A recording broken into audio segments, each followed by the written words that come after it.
बिस्मिल्लाहिर्रहमानिर्रहीम अस्सलामु अलैकुम वरहमतुल्लाहि वबरकातुहू। नाज़रीन, आप देख रहे हैं दुनिया मेरे आगे यूट्यूब चैनल और मैं हूं गुलाम नबी मदनी। इस वीडियो के अंदर अफ़गानिस्तान की ताज़ा तरीन सूरत हाल और नई खबरें, नई अपडेट्स और मालूमात आपके सामने रखेंगे। नाज़रीन, अफ़गानिस्तान का पहला मुकम्मल सूबा जिस पर अफ़गान तालिबान ने कब्ज़ा किया है, इसका नाम सूबा निमरूज़ है, जो अफ़गानिस्तान के जुनूब में वाक़ है। और पहला एयरपोर्ट और फौजी अड्डा, फ़िज़ाई अड्डा जिस पर तालिबान ने कब्ज़ा किया है, वो भी सूबा निमरूज़ के मरकज़ी शहर कैपिटल दारुल हुकूमत के अंदर ज़रंज के अंदर वाक़ है, जिस पर तालिबान ने कब्ज़ा कर लिया है। अफ़गान तालिबान ने सूबा निमरूज़ के दारुल हुकूमत ज़रंज पर कल धावा बोला था और इस धावे के अंदर काबुल हुकूमत का जो गवर्नर था वो भाग निकला। डिप्टी गवर्नर भी कई घंटे मज़ाहमत के बाद सरेंडर हो गया और काबुल हुकूमत के दीगर ऑफिशियल भी यहाँ से भाग निकले। अफ़गानिस्तान के अंदर अफ़गान तालिबान का सूबा निमरूज़ के अंदर कब्ज़ा होना इस बात की अलामत है कि अफ़गान तालिबान के पास अफ़गानिस्तान की जो शहरगें हैं वो आ चुकी हैं। अफ़गानिस्तान की काबुल हुकूमत जिन चीज़ों पर बुनियाद करके हुकूमत कर रही थी, जहाँ से महसूलात उसे मिलता था, रेवेन्यू इकट्ठा होता था, आमदनी मिलती थी, उस पर तालिबान का कब्ज़ा हो चुका है। सूबा निमरूज़ के अंदर वाक़े मरकज़ी फ़ौजी अड्डे पर और इसी तरह से एयरपोर्ट पर तालिबान का कब्ज़ा इस बात की भी अलामत है कि अफ़गान तालिबान अब एयरपोर्ट पर खड़े जंगी जहाज़ों के ज़रिए से और इसी तरह से रनवे को इस्तेमाल करके काबुल हुकूमत का मुकाबला कर सकते हैं। अगरचे अफ़गान तालिबान के पास फ़िज़ाई क़ुव्वत नहीं है, अफ़गान तालिबान के पास जंगी जहाज़ नहीं है, लेकिन अफ़गान तालिबान ड्रोन तैयारे रखते हैं और अफ़गान तालिबान के पास पायलट भी मौजूद हैं, इंजीनियर भी मौजूद हैं जो एयरपोर्ट्स को रन कर सकते हैं और एयरपोर्ट के ज़रिए से वो फ़िज़ाई क़ुव्वत हासिल कर सकते हैं। तो अफ़गान तालिबान का अफ़गानिस्तान के बड़े सूबों के अंदर इस वक्त हमले जारी हैं, फतूहात बढ़ रही हैं। शबरगान को तालिबान ने फ़तह किया, ताखार के डिस्ट्रिक्ट तालकान के अंदर तालिबान का कब्ज़ा है, हिलमंद के अंदर और हेरात के अंदर लड़ाई है और अब निमरोज़ के अंदर तालिबान की फ़तह से अफ़गान तालिबान के पूरे अफ़गानिस्तान के अंदर फैले हुए मुजाहिदीन खुश हुए हैं। यही वजह नाज़रीन काम हम देख रहे हैं कि अफ़गानिस्तान के सूबा निमरोज़ से जो हमारे पास वीडियोज़ आ रही हैं उसमें देखा जा सकता है कि अफ़गान तालिबान निमरोज़ के अंदर जब दाखिल हुए तो अवाम ने उन्हें वेलकम किया, खुशामदीद कहा और उनके साथ जश्न में शरीक हुए। अफ़गान तालिबान वहाँ पर पेट्रोलिंग कर रहे हैं। यहाँ तक कि नाज़रीन काम अफ़गान तालिबान ने निमरोज़ के अंदर वाक़े जो मरकज़ी जेल थी उसे भी तोड़ डाला है और इसकी वीडियो भी अफ़गान तालिबान ने रिलीज़ की है कि कैसे मुजाहिदीन और कैदी जो जेलों के अंदर थे वो रिहा होकर खुशी से दौड़ रहे हैं। तो इस वक्त पूरा सूबा निमरोज़ तालिबान की गिरफ्त में है और इसका गम अशरफ गनी को खाए जा रहा है, क्योंकि अशरफ गनी ने चंद साल पहले यहाँ पर कमाल खान डैम का इफ्तिताह भी किया था, जो अफ़गानिस्तान का एक बहुत मशहूर डैम है और इस पर ईरान को काफ़ी एतराज़ रहा है। लेकिन अशरफ गनी ने कहा कि मैं ये डैम बनाऊँगा और इसके ज़रिए से लोगों को फ़ायदा पहुँचाऊँगा। बुनियादी तौर पर निमरोज़ की 2 लाख के करीब आबादी है, यहाँ के 5 अजला हैं और ज़्यादातर आबादी जो काश्त है उस पर इन्हिसार करती है और निमरोज़ का जो बॉर्डर है वो ईरान के सूबे सिस्तान और बलूचिस्तान से लगता है और इसी तरह से पाकिस्तान के सूबा बलूचिस्तान के साथ भी निमरोज़ का बॉर्डर लगता है। तो पाकिस्तान को इस सूबे के अंदर तालिबान की फ़तह से जो सबसे बड़ा फ़ायदा हासिल होगा वो ये है कि यहाँ से जो भारत की रॉ एजेंसी के दहशतगर्द थे जो पाकिस्तान के ख़िलाफ़ बलूचिस्तान में FC पर हमले करते थे, बिलखुसूस जो BLA के लोग थे, BLA जो एक दहशतगर्द तंजीम है, और इसी तरह से TTP के लोग या दीगर जो पाकिस्तान मुखालिफ एजेंट थे जो इस इलाके के अंदर से पाकिस्तान पर हमले किया करते थे, उनका खात्मा होगा। क्योंकि अफ़गान तालिबान को पाकिस्तान ने कहा है कि उनकी सरज़मीन पाकिस्तान के ख़िलाफ़ इस्तेमाल ना हो। आप जानते हैं कुलभूषण यादव इसी इलाके से पाकिस्तान के बलूचिस्तान में दहशत गर्दाना कार्रवाइयाँ करवाता था। निमरोज़ के साथ वाक़े ईरान का मशहूर शहर है ज़ाहिदान, जहाँ से जो कुलभूषण यादव था वो अपना नेटवर्क चलाया करता था।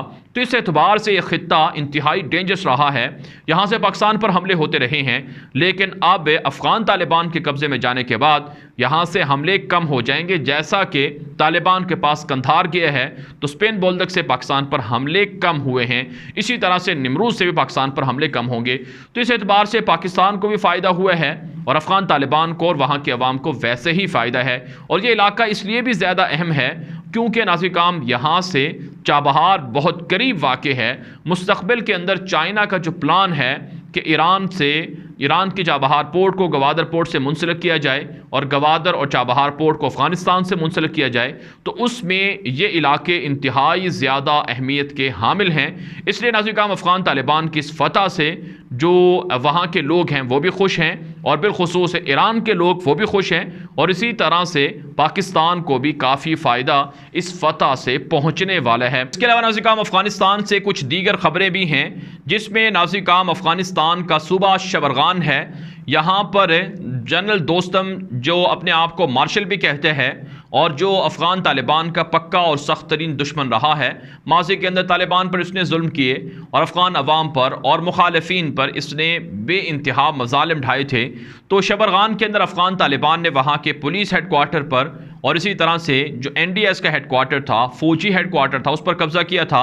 अब एक बड़ी खबर सामने आई है कि जनरल दोस्तम का बेटा जिसका नाम यार मोहम्मद है, वो इस हमले के अंदर तालिबान के हमले के अंदर सख्त ज़ख्मी हुआ है। अगरचे काबुल हुकूमत के लोग दावा कर रहे हैं कि अभी मुकम्मल शबरगान तालिबान के कब्ज़े में नहीं गया है और तालिबान के ख़िलाफ़ ऑपरेशन वो लोग कर रहे हैं, लेकिन नाज़िर काम तालिबान की हिकमत अमली है कि दुश्मन को वो मौका देते हैं कि वो दोबारा आए जंग के अंदर, ताकि जो भागे थे वो वापस आएँ, फिर उन पर हमला करते हैं घात लगाकर। तो ये तालिबान की एक स्ट्रेटजी है, इसके ज़रिए से वो फतह हासिल कर लेंगे। तो इस एतबार से सूबा जो जोज़जान है, शबरगान है, ये मुकम्मल तालिबान के कब्ज़े में है, सिवाय जो मलेशिया हैं वो वहाँ पर मौजूद हैं, उनके ख़िलाफ़ लड़ाई और जंग जारी है। इसके अलावा से काम जनरल दोस्तम की जो अपनी मलेशिया थी, उसका जो कमांडर था वो भी तालिबान के हमले में आज हलाक हुए है। तो जनरल दोस्तम को तालिबान की जानिब से बड़ा दुख और तकलीफ़ पहुंची है और बड़ा सरप्राइज़ तालिबान की जानिब से जनरल दोस्तम को दिया गया है। इसके अलावा से काम अशरफ गनी को जो आज तालिबान ने सरप्राइज़ दिए है, उसमें दवा खान है जो अशरफ गनी का करीबी साथी था और उसका स्पोक्स पर्सन भी था, तर्जुमान भी था, और काबुल हुकूमत की जो मीडिया और इंफॉर्मेशन थी उसका वो हेड भी था। उसे काबुल के अंदर अफ़गान तालिबान ने टारगेट किए है। इसकी हलाकत पर जो अमेरिका के सफ़ीर हैं अफ़गानिस्तान के अंदर उनको बड़ी तकलीफ़ है, उनकी चीखें निकल रही हैं। उन्होंने अपने ट्वीट के अंदर कहा है कि तालिबान ने मेरा दोस्त मार दिया है, जिस शख्स को मारा गया है इसके साथ मेरे बहुत अच्छे ताल्लुकात थे और ये शख्स मीडिया के हवाले से काम कर रहा था, आज़ादी इज़हार राय पर यकीन रखता था। तालिबान ने इस शख्स को कत्ल करके आज़ादी इज़हार राय का गला घोंटा है। लेकिन नाज़िर काम इस पर तालिबान ने रद्द अमल दिया है कि जब ये शख्स तालिबान पर हमलों को डिफेंड करता था और तालिबान के ख़िलाफ़ जो उनकी वहशियाना बमबारी थी उस पर ये धड़ल्ले से ट्वीट करता था और खुशियाँ बांटता था, उस पर जो अमेरिका के सफ़ीर हैं वो क्यों खामोश रहे हैं। तालिबान के ज़राए कहते हैं कि अमेरिका और काबुल फ़िज़ाइया मिलकर हिलमंद के अंदर, हेरात के अंदर निहत्ते शहरियों पर बमबारी कर रही है, मार्केटों को जला रही है, लोगों के घरों पर बमबारी कर रही है। इस पर अमेरिकी सफ़ीर क्यों नहीं बोलता है, इस पर वो क्यों खामोश है? महज इसलिए कि तालिबान आगे बढ़ रहे हैं, तालिबान जीत रहे हैं, अवाम उनका साथ दे रही है, इससे अमेरिका को तकलीफ़ है। सच्ची बात यह है नाज़िर काम कि अफ़गान तालिबान का जो पलड़ा है अफ़गानिस्तान के अंदर वो भारी है। काबुल फ़ौजें तालिबान के सामने बेबस हो चुकी हैं, अमेरिका बेबस हो चुका है और दुनिया के 50 मुल्कों की ताकतें बेबस हो चुकी हैं। नाज़िर काम अफ़गान तालिबान ये कोई अपनी ज़ाती जंग नहीं लड़ रहे हैं, वो महज अपने इक़्तिदार की जंग नहीं लड़ रहे हैं, बल्कि वो इस्लाम की जंग लड़ रहे हैं, वो अल्लाह के दीन की सरबुलंदी की जंग लड़ रहे हैं। अमेरिका के जो साबिक़ सदर थे जॉर्ज बुश, जब उसने अफ़गानिस्तान पर हमला किया था तो उस वक्त उसने नारा लगाया था कि हाँ ये सलीबी जंग है और सलीबी जंगों का एक मर्तबा फिर आगाज़ होने जा रहा है। तो जो जॉर्ज बुश था और अमेरिका के जो मासी के सदूर थे, उन्होंने इस जंग को एक अकीदे और नसरियाती जंग का नाम दिया था और इसके लिए वो लड़ते रहे। जो अमेरिकी अफ़गानिस्तान आया करते थे उनको ये बताया जाता था कि तुम ये जंग एक ख़ास मिशन के लिए लड़ने जा रहे हो, तुम ये मुक़द्दस मिशन पर हो, अगर तुम मारे जाओगे तो तुम अपने खुदा के पास एक कामयाब और हीरो करार दिए जाओगे। तो इस तरह से इन फ़ौजियों की ब्रेन वॉशिंग होती थी। तो अब इसके मुकाबले में तालिबान जो लड़ाई कर रहे हैं वो अल्लाह के दीन की सरबुलंदी के लिए लड़ रहे हैं, क्योंकि अफ़गानिस्तान के अंदर तालिबान ने इस्लामी निज़ाम को कायम किया था, यहाँ का आइन कुरान और सुन्नत बना दिया गया था और अल्लाह के दिए हुए अहकामात के ख़िलाफ़ कोई फ़ैसला नहीं होता था। हाकिम आला अमलन अल्लाह ताला की ज़ात थी। कुरान और सुन्नत के मुताबिक कोई फ़ैसला नहीं होता था।